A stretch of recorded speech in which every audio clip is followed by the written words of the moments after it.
Hello, and welcome to the Mind Your Leadership podcast. Today, I will speak with Dr. Alka Patel. Alka is a lifestyle doctor, coach, and a general practitioner focused on promoting health as a skill. She empowers individuals and businesses to make compassionate lifestyle changes for happy, healthy living and workplace wellness. She helps people connect with their DNA to discover themselves and uses cutting-edge techniques to link lifestyle changes with biometrics. Dr. Patel hosts the Lifestyle First podcast, and she is a sought-after media guest and a speaker on health and wellness around the world. So I'm excited to speak with Dr. Alka Patel and mainly to understand what does it mean having your own lifestyle, changing your lifestyle, how it can improve our well-being, the day-to-day and our reality, and creating a thriving life for ourselves and those around us. I believe it goes together. So Alka, Dr. Alka, thank you for joining. Wonderful. I'm looking forward to our conversation, Karen. Thank you. Me too. So Alka, I will be happy, first of all, to hear from you about a pivotal moment in your life that you felt that changed your course or impact you in a way to go your own path. Oh, that's an interesting question. We often think about pivotal moments, don't we? And we think there's always going to be one in our life. But I think life is the pivot of so many moments that come together and help us to kind of choose our direction. I think maybe for me, there were probably 2 or 3 very key moments, which I didn't realize at the time. One was the passing of my father. And this was now almost 20 years ago. And he sadly passed away on an operating table, undergoing an operation, which it turned out he didn't need. So there was a big misdiagnosis associated with his passing. And he died at the hands of a surgeon who was, well, he was tired. His knife slipped. He was exhausted. He was jet lagged. And what I realized at the time, reflecting on that time, was that, that idea of what you just said, taking care of yourself, thinking about your lifestyle, thinking about how you make your decisions. When you're trying to do something for other people all the time, you forget about yourself. So I think in his attempt to take care of my father, he forgot that he needed to be at his best. And the outcome was a really sad one for us. And that obviously stuck with me for a long while. And I tried to get through my grief by keeping very busy. And again, many of us who've got leadership roles or are running our own businesses or have an entrepreneurial life, we love this getting busy. We get really fired up and passionate about doing things, doing more and more and more. And of course, for me, that ended in a bit of a disaster because I got very, very burnt out and hospitalized as a result of just go, which we're not really designed to. And again, for me, it was very close to the end of my life. And another pivotal moment about, what am I doing for me to take care of me so I can take care of other people? And I reflected on my career after this and realized that I'd become what I now call a drug pusher doctor. A little bit scary saying that out loud to thousands of people who are listening today, that I've been a drug pusher, but very much from that, pharmaceutical model of what we're taught at medical school. We're taught as doctors is here's a drug, have a fix. This is what we give to our patients. And I really realized that is not how health needs to look. That is not what taking care of yourself looks like. That is not what optimizing your potential is like. So I took a big pivot. I left the comfort of my partnership and my business and the income that came with it, and took a leap into really where I am now, which is very much being driven by the world that we live in. We're living in an incredible world of technology and access to data and information, and we really need to utilize this to our best advantage. So that's what I now help people do, is zone in on longevity, living really long, reversing aging, using technology, data, information to do that and making health fun. Like I want us to all be healthy and have fun and enjoy the life that we have because of the health that we prioritize. So yeah, thank you for asking me that. It's taken me back a number of years, but yeah, important to get the context, I think. Wow, thank you for sharing. When we were talking, I had goosebumps because it really touched me. And I think you said so crucial things because, it's really interesting because it resonates with a few conversations I had this week with colleagues of mine they told me that they really feel burnout and stress and fatigue. And they told me that they're working like this for a long time. And only now they decided to listen to themselves and push back a little bit and to listen to themselves and go do yoga and rest a little bit and take time off.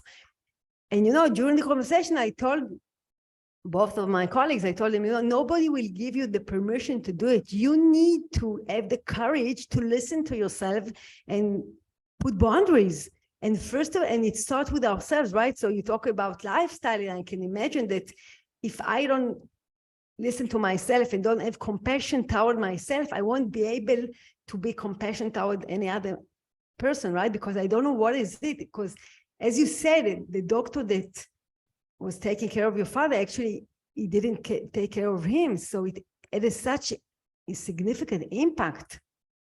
What do you say about it? Oh, for sure. And I think you're absolutely right. The trouble is that we self-sabotage. We don't want to listen. We don't want to hear our signals because, you don't just wake up one day and have burnout. It's not just one day that stress arrives. It's been there. It starts as quiet whispers. Your body's telling you, hey, get out in the sunshine. Hey, go to sleep. Hey, get off your emails. Hey, chill out with your family. And you don't do it. And so you ignore it and you ignore it and you ignore it. And then it's got to arrive, big, loud shout, hello, cancer, I'm here, right? Hello, diabetes, I've arrived. But if you paid attention, and that's what we have to do. We have to use our intuition. As human beings, we are incredibly intuitive. We have innate intuition. We've got this whole sensory system in our body giving us signals all the time.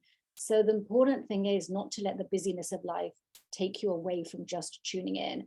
And this also, Karen, is also now why I like to start to use technology a bit, because what that does is it almost creates this buzz around listening to ourselves, watching ourselves. So many people now have smartwatches, right? Giving them information about things like their heart rate or their sleep information. And the moment you realize someone's watching you, well, actually, you're watching yourself through your data and your devices and your smartwatches and incredible other things you can use, you start to pay attention more. You start to notice these numbers. I mean, where here in the UK, suddenly during COVID, for example, everyone started walking, right? Everyone during the pandemic was doing their 10,000 steps, not because they didn't know they should walk more, but suddenly they're all going, oh, 10,000 steps, let's do it. Now we've got the time and the space to tune in. So let's do that even when life is busy, right? Mm-hmm. So yes, I think it's a crucial element because, as you said, as entrepreneurs and leaders, I think a lot of us like the business of it, right? To be busy, to be active, to do stuff and to achieve goals and clients, and etc. But at the end of the day, we really need to learn to balance the ability, as you say, to pause and not that life will stop us. I always tell my clients, my people I work with, be mindful to yourself, be mindful to what you feel, to the sensations, to whatever comes, because at the end of the day, if we walk out of listening deeply to ourselves and our employees and our customers, we can be even more efficient and more accurate and fine-tune our path and our way. But if we don't listen and we run like the dogs after the tails, we won't achieve anything, right? But we only will make ourselves tired and burn out, and life will stop us at the end. So this is why it's so crucial to be mindful and to really practice the ability to listen.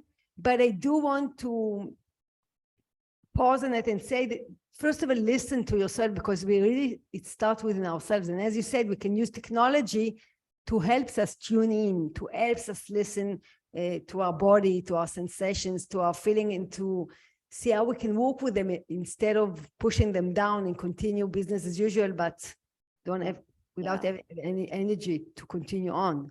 It's interesting though, isn't it? Because again, you're an entrepreneur, a leader, a business owner yourself, and you'll talk to so many, and none of us really want to stop. I mean, let's be honest. You ask a business leader to go and be mindful and sit under a tree and do yoga for an hour a day, they're not going to do it. You're not going to do it, right? So you have to somehow use this passion and use this fire to actually be really purposeful about what you're doing. So when you say to someone, and certainly when I say to someone, look, have a break, no one wants a break. But do you know what's happening in your brain when you actually take time out, when you do go out for that walk, when you have a pause for a few minutes? You're accessing this new part of your brain. It's something called the default mode network. It's where your creativity sits, and you can only access it when you stop doing. So instead of thinking, I'm not doing anything now, I'm wasting my time, I haven't got time to waste, switch your thinking. I'm not wasting time. I'm doing nothing on purpose so I can tap in to what I'm capable of. That new solution that you're looking for, that new idea that you're thinking of, that innovation you're hoping for, it's there. Stop, tap into your default mode network on purpose, right? You're not doing nothing, you're doing something, but purposefully, and there you go. So I think we just have to switch some of this language around, especially when we're talking to excited, ambitious, go-getter people like us, right? It's just, let's change this language. This is not just being mindful and doing yoga. This is being proactive about your health, getting into that driving seat, taking control, because that is what entrepreneurs love to do. I love what you say, because usually when I facilitate my courses, so I tell them also the ability to pause, create this epiphany, right? So once sometimes we feel stuck, like when I talked with one of the programmers, he told me, when I feel stuck with the code, I can't figure out how to write it. I leave the computer and I'm going to the billiard room. And usually when I go there, the epiphany occurs and then the solution emerges, right? So we need to take this break to create this space. And in this space, something new will emerge and creativity will evolve. Otherwise, we're doing more of the same. But it's interesting. I love the data that you said. But again, from the mindfulness aspect, the network, the default mode, right? It's also the place where our thoughts comes running in our mind, right? So there's the place that we do want to manage it, actually, right? Because if we'll be, from a mindfulness aspect, there's a research that shows that almost 50% of the awakening time we're in this network mind, right? Thoughts, in our thoughts, and thinking in a story that I'm telling ourselves and not in the present moment. So we do want to be able to be mindful, to see that the thoughts that run in our mind, but let them go and be present.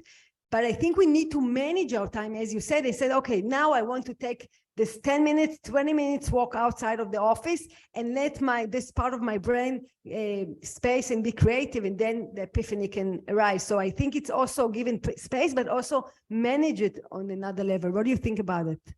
Well, it's interesting, time management, isn't it? Because again, certainly in the business world, we're always talking about managing our time. And with my clients, I take a very different approach, and less about time management, but much more about energy management. We don't need to manage our time, we need to manage our energy. Because when you're managing your energy, then comes speed and efficiency and focus and flow. And back to then your lifestyle, which is, how do you manage energy? I mean, after all, we are energy, we are energetic beings, and that is what is really the driving force between us. And if you get to the real cellular level, it's these little organelles in our bodies called mitochondria. Like, fuel them and feed them, and they'll do for you what you need for your energy. And it's all the simple things, Karen, that we sometimes take for granted, but we don't do. Like, how many people listening truly hydrate well, right? Drinking enough water. Your brain is water. If you don't hydrate, if you're at your desk all day long, and I'm very guilty of this as well, I have to purposefully hydrate. So use, again, we love numbers. We love numbers in business. We're always capturing our KPIs and performance indicators. So use a bit of science, use some equations, right? You drink 240 mils of water every hour for the first 10 hours after you wake up. That is a formula. There's lots of research behind why that is a really important way to hydrate. Move. Right? It's very, very simple. We need to move in order to energize. It's not that movement takes up energy, it creates kinetic energy. We've all done physics at school. We've forgotten our physics from school, but we create kinetic energy by moving, and that energy then fuels you and serves you. Breath work. Again, we talk a lot about breath work, and it's emerging. The science of breath work is emerging. My ancestors did breath work for centuries and centuries and centuries, thousands and thousands of years ago. It's now come over to the West as something that's becoming more scientifically based. And to breathe, oxygenate. Are you really breathing enough? Are you getting the oxygen that your cells need right to that cell level? Because if you're always stressed, and you might not feel it, but always being stressed, breathing up here is non-oxygenating right where you need it. So these are things when you say take a pause, It's the things in your day to day that back to that mindfulness. And another word for that, of course, is awareness. Just raise your own self-awareness about your own biology, about your own physiology. Because I always say this to my clients, and a lot of my clients are business owners and entrepreneurs, is that you're very busy capturing KPIs in your business, your key performance indicators, but are you capturing your KPIs, your key personal performance indicators about your performance? You are your business. You have to capture that data about you and then utilize it, right? So it always brings us back to ourselves, right? Listening and being attentive to ourselves. And I'm interested to understand fully the definition of a lifestyle. What do you mean by talking about a lifestyle? Because you can take it to different places. So, so I want to connect. Oh, yeah, it's a very interesting question. What is lifestyle? Well, in very simple terms, it's how you style life. How do you choose to style your life? But really, what are those components that make that up? So, I mean, I've looked after maybe about over 250,000 patients through my career. And, really thinking about those journeys has helped me zone in on what those key elements, what those key modes in lifestyle are that then directly point to health and longevity and wellness.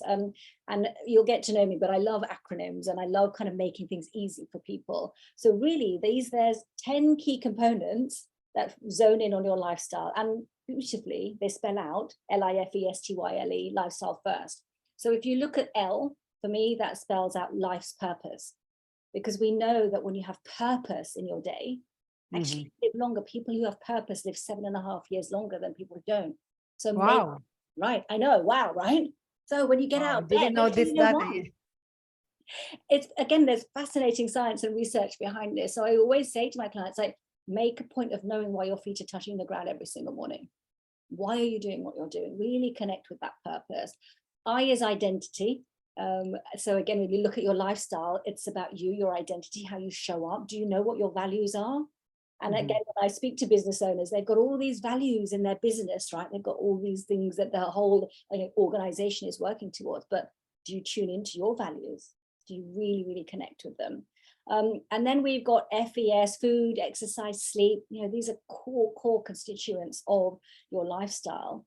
And now fundamentally, we know, eat well, sleep well, move well. We know this, and yet we don't do it.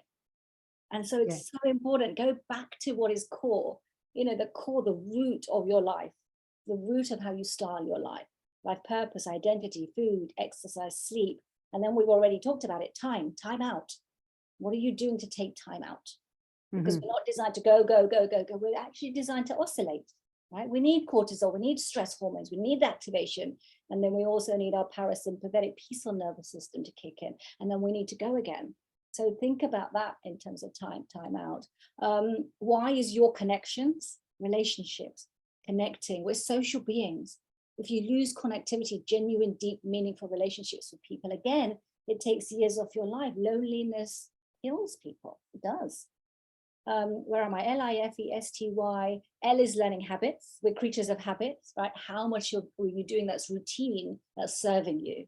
Or are you getting up and going straight onto your emails? Or are you getting up and stepping outside just for a minute, 60 seconds to get the sunlight in your eyes, that then resets your hormones, resets your melatonin, then make sure that you sleep well at night?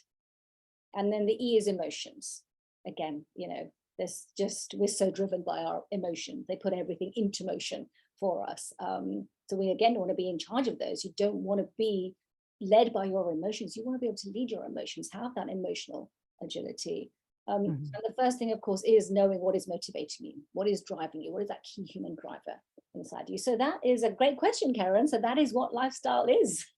Amazing. So, it really resonates with what I do in bringing the mindfulness piece to people and to life into the workplace, because actually it encompasses all what you said about being mindful to ourselves. So it's the ability to know what I'm experiencing right now, what it can be a thought that runs in my mind, an emotion that I'm feeling, and a process that I'm going through in a non-judgmental way and without being managed by it. So as you said, I need to be able to connect to my feelings. So, you know, what interests me, what surprises me most, that I see that a lot of us don't know to name our feelings. We don't know what we are feeling, right? The emotions. So this is amazes me. As human beings, we are so in our mind, in our head, so we lost connection with our humanity, with our emotions. So I think this is part of the practice of increasing our lifestyle, is first of all connecting to our emotions, to our wants, to our needs, and managing it instead of being managed by our anger, frustration, tiredness. So I think it's the first component of the lifestyle as I see it. And the second thing that resonated within me, yes, I love this, the piece that you say, taking the space and energizing ourselves. So for me, it's like putting fuel in the car, right? We won't be able to drive our car without fuel, right? But we drive our body and on ourselves without any fuel. So think about what fuels you. Maybe it's seeing a friend for a coffee, maybe it's going jogging, doing Pilates, whatever. But what makes you alive? What makes you alive? What makes you a vividness? And don't push it away, because this is what, as you said, in a counterintuitive, will make us much more productive and efficient, right? And in the workplace, in the day-to-day. Yeah. Again, so interesting, all of this, isn't it? There's a lot of my clients who go through my programs, we do an exercise which is around to do and to be. So, you know, we have to-do lists, right? Things that we need to do, want to do, have to do through the day. How about next to it, you also write a to-be list? How are you going to be when you do the thing that you're doing? Like today, us two having this conversation, like I'm coming here to do this conversation with you, but how do I want to be? Mm-hmm. Choose my value. I want to be relaxed. I want to be fun. I want to be informative. Myself. So choose, and then sprinkle that into your day. Even things that you don't like doing, like pulling out the bins. You know, no one wants to pull out the dustbins. It's a mundane task, but how do you want to be when you do it? How mature? Just feel like I'm doing this for a purpose, so that the maggots don't pile up in the kitchen. I'm contributing back to, you know, a cleaner environment. How do you want to be? So I think that's a really lovely thing to do, is back to that kind of emotional conversation, is take charge, be purposeful with the emotion, because you get to sprinkle into your day whatever you want to do. I love it. It's actually also you get to put in an intention, right? When I came to this conversation, I always take 5 minutes meditation before and put in an intention that it will give value to our listeners, and I will serve our listeners, and, you know, it will be fun, and I also enjoy it. And I actually also put an intention to learn something new for myself, because, you know, if I believe that if I learn something, others also learn something. So yes, I think this is a crucial element that we don't do usually, right? We come in and doing and having a meeting after meeting back to back, but we're not coming fresh to the situation and managing it. So I really love it. Absolutely. I mean, my expertise lies in age reversal. And again, picking up on the point you made about emotion, is optimism. So people who are optimistic, who do find the positive, who look at things in a way that is encouraging, empowering, they live longer. Again, 7 years longer. It seems to be a magic number for many things. But if you are positive with your emotions, and that doesn't mean we don't experience negative things. We're meant to feel sad and upset and angry and frustrated, but we also mustn't hold on to those for too long. But if you can be the optimist, think about how you can reframe things, then you're going to be living a longer life. And who doesn't want to live a longer life? We want to be on this amazing planet for as long as possible, doing the incredible things as leaders that you do, right? And I love it. And I want to circle back to the beginning that you said, from your personal story, that in order to deal with the grief, you were really busy till it got you to a point that you couldn't handle it anymore and you hospitalized.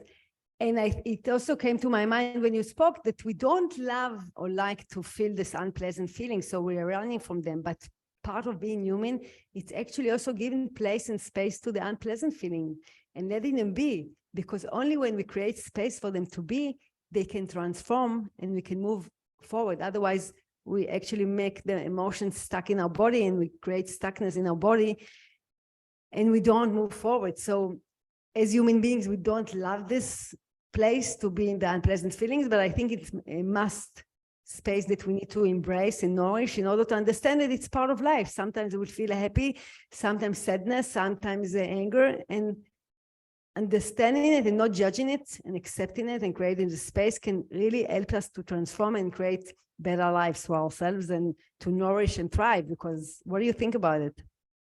Again, I'm just thinking about it as you're saying this in the business space, in the leadership space. And there's a lot of debate, isn't there, around should leaders show their vulnerability? Should leaders express their vulnerability, express their emotions? Or does it mean because you're in a leadership position, you have to exude control and empowerment and positivity? And yet, as you say, we are all human beings, so be human. And I've thought about this quite hard, and I do truly believe that if you express and showcase your vulnerability, regardless of this job title or role that you've carved for yourself or title you've given yourself, what that does is, yes, it takes courage, but what it does is it gives others courage. So other people can then express and share and reach out for help. Because ultimately, I think the business world is one of the most caring places to be. All business leaders do what they do because they want to do something for other people. They care deeply about other people.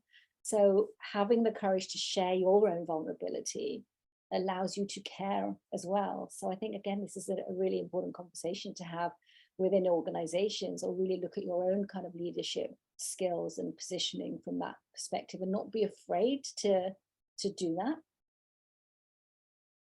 It requires courage. I agree with you. And yes, it's needed nowadays.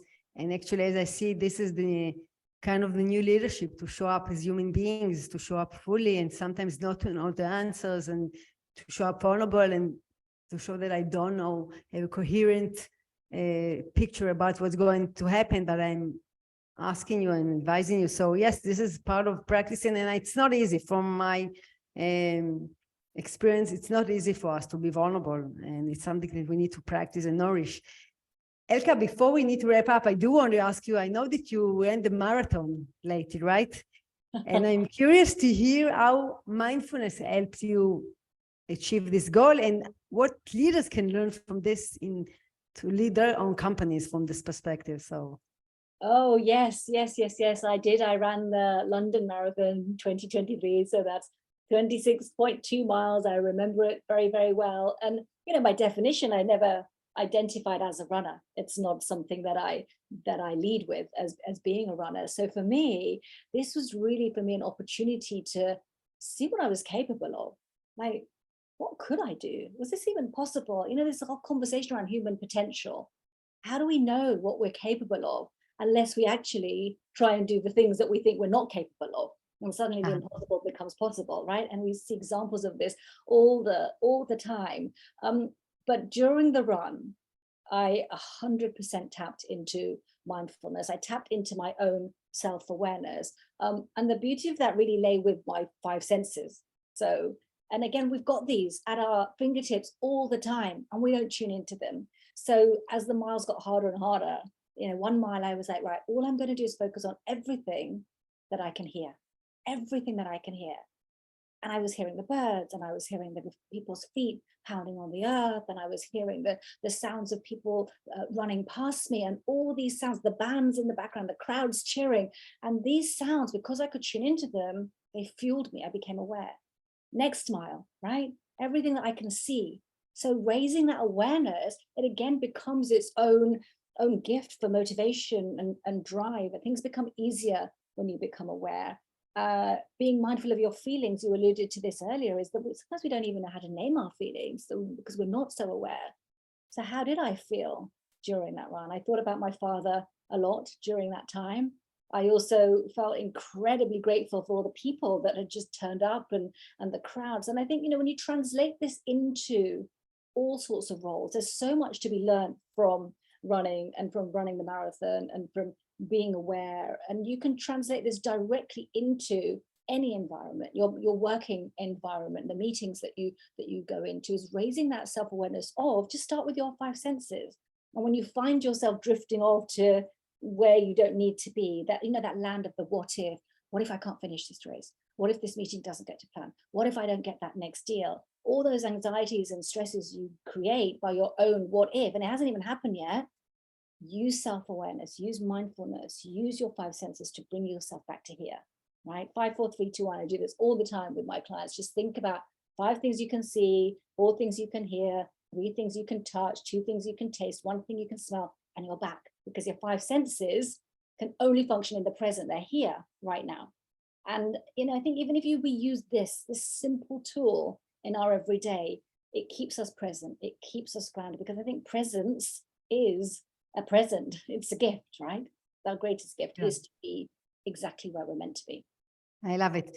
And when we're present, we can bring our present to the world, right? So this is amazing. And yes, you talked about what we talked before that, about the wandering mind, right? Our mind wanders and we want to bring our attention to the here and now. And this is versus the ability to pause and really let our mind wanders and be creative and innovative. So we need to balance between them, decide how to manage it. Alka, I can continue for hours, but we need to wrap up. So before we wrap up, is there any question that I didn't ask you and you want to share with our listeners?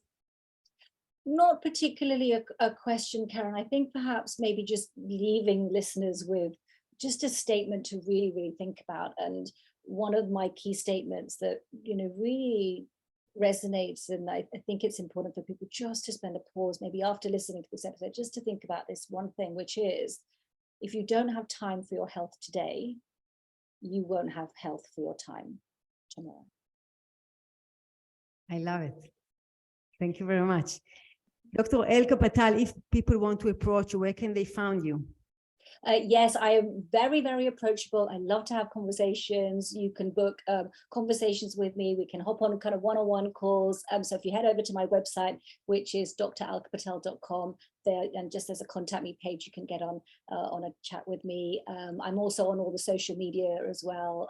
So message me as well, Dr. Alka Patel UK. I answer all of my own messages as well. I have regular master classes and virtual events that run, so if I can share those links with you, Karen, as well, maybe you can share those with the listeners as well, to be able to reach out to me through that as well. So yeah, lovely.